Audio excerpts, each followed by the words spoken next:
Hello guys and welcome to my channel. I hope आप सबकी पढ़ाई बहुत अच्छी चल रही होगी। तो इसमें ये छोटा सा मेरा भी एक कंट्रीब्यूशन है।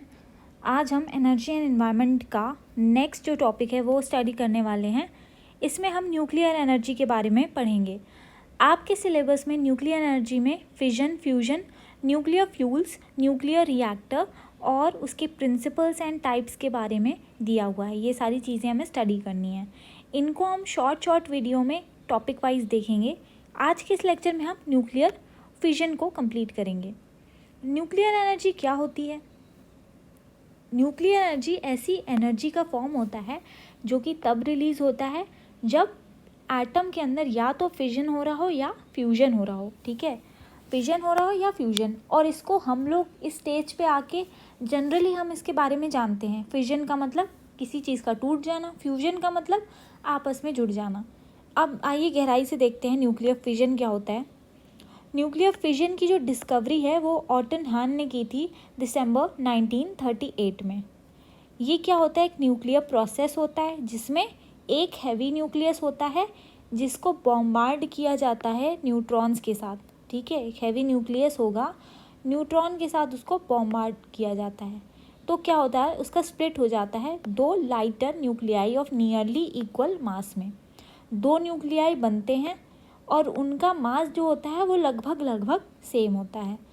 और ये जो प्रोसेस हो रहा होता है इस दौरान बहुत ही इनॉर्मस अमाउंट में एनर्जी रिलीज़ होती है और इसी एनर्जी को पाने के लिए ही हम ये रिएक्शन करवाते हैं।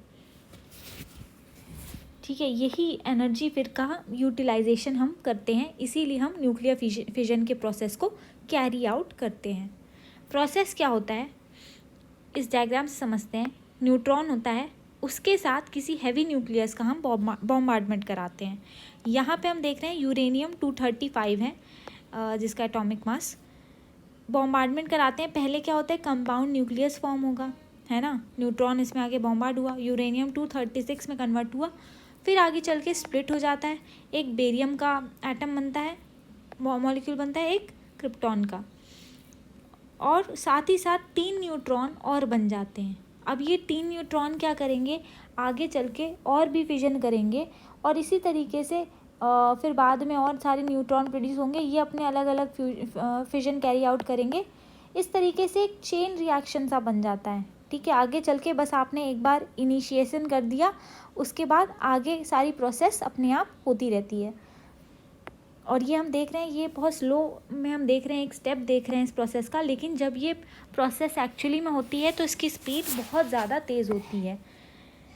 अब इसको अगर हम एक फॉर्मूले की तरह देखें या फिर एक सिंपल इक्वेशन की तरह देखें तो एक हमने न्यूट्रॉन लिया जिसका मास 1 है, यूरेनियम 235 लिया, एक कंपाउंड न्यूक्लियस बना, फिर हमारे 2 न्यूक्लियाई हमें मिल गए नियरली इक्वल मास के और 3 न्यूट्रॉन भी मिले हैं। साथ ही साथ एनर्जी हमें कितनी मिली है? 200 मेगा इलेक्ट्रॉन वोल्ट। इतनी एनर्जी हमारी इस प्रोसेस में रिलीज़ हुई जबकि हमने एक यूरेनियम 235 का बॉम्बार्डमेंट एक न्यूट्रॉन के साथ कराया। Energy of a neutron released per fission of a uranium atom 2 mega electron volt. Neutron की एनर्जी कितनी रिलीज़ होती है पर फिजन? एक यूरेनियन एटम के लिए 2 मेगा इलेक्ट्रॉन वोल्ट।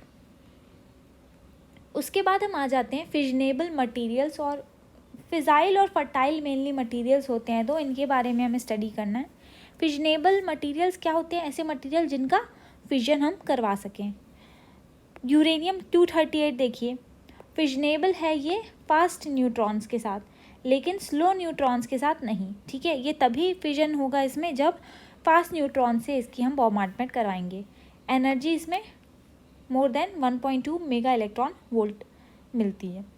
यूरेनियम 235 होता है, ये फास्ट न्यूट्रॉन के साथ भी करता है और ज़्यादा एनर्जी निकलती है जब स्लो न्यूट्रॉन के साथ इसका रिएक्शन होता है, और ज़्यादा तेज़ी से ये रेडिली फिजनेबल होता है। यहाँ पे एनर्जी हमें इतनी मिलती है 0.025 इलेक्ट्रॉन वोल्ट। वैसे ही प्लूटोनियम 239 और यूरेनियम 233 भी है, सिमिलर है हमारे यूरेनियम 235 की तरह। अब देखिए फिजाइल और फर्टाइल मटेरियल का क्या कॉन्सेप्ट है। फिजाइल मटेरियल वो होते हैं जो कि फिजन के लिए केपेबल होते हैं, उनका फिजन हो सकता है।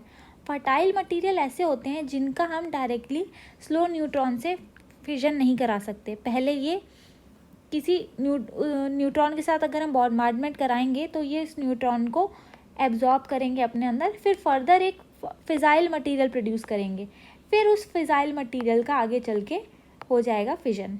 तो ऐसे मटेरियल को हम फर्टाइल मटेरियल कहते हैं, जिनके अंदर कैपेसिटी है कि आगे वो ऐसे न्यूट्रॉन को न्यूक्लियाई को प्रोड्यूस कर सकें जो कि फिजन रिएक्शन कैरी आउट कर पाएँ। यहाँ पे एग्जांपल देखिए, प्लूटोनियम 239 का प्रोडक्शन करते हैं। कैसे प्रोडक्शन करते हैं? किसी भी रिएक्टर में जब यूरेनियम 238 को हम स्लो मूविंग न्यूट्रॉन के साथ बॉम्बार्ड कराते हैं। यूरेनियम 238 को न्यूट्रॉन के साथ हमने बॉम्बार्ड कराया तो यूरेनियम 239 हमें मिला, साथ ही साथ गामा रेज मिली। अब ये यूरेनियम 239 जब बीटा रेज का हम वो करते हैं, हाफ लाइफ इसकी 235 मिनट होती है, तो ये वाली न्यूक्लियाई फॉर्म करता है जिसका मास होता है हमारा 239।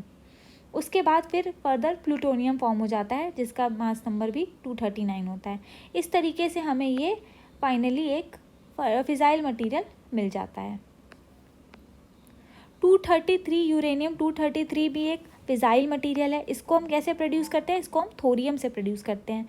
तो हमें ये याद रखना है कि यहाँ पर हम प्रोडक्शन कर रहे थे प्लूटोनियम का, तो इनिशियली हमने जो फर्टाइल मटेरियल यूज़ किया था वो क्या था? यूरेनियम 238। यहाँ पर हम प्रोड्यूस कर रहे हैं यूरेनियम 233, तो इसके लिए हमने क्या फर्टाइल मटेरियल लिया था? थोरियम 232। तो क्वेश्चन ये आ सकता है कि कौन सा न्यूक्लियाई हमारा फर्टाइल मटेरियल है, कौन सा हमारा फिजाइल मटेरियल है, ये हमें याद रखना है। फिर फिजाइल मटेरियल की यहाँ पे डेफिनेशन है कि ऐसे atoms that can be split by neutrons in a self sustaining chain reaction to release enormous amount of energy. Fissile material क्या होते हैं? ऐसे एटम होते हैं जो कि न्यूट्रॉन के साथ स्प्लिट हो जाता है उनका, और एक सेल्फ सस्टेनिंग यानी खुद ब खुद चलने वाली एक चेन रिएक्शन को वो फॉर्म कर देते हैं, जिससे हमें बहुत ज़्यादा अमाउंट में एनर्जी मिलती है। एग्जाम्पल में प्लूटोनियम 239 और यूरेनियम 235। यूरेनियम 238 की बात करें तो ये नॉन फिजाइल होता है, यानी कि फर्टाइल मटेरियल होता है। तो आई होप आपको फिजन का ये प्रोसेस समझ में आया होगा।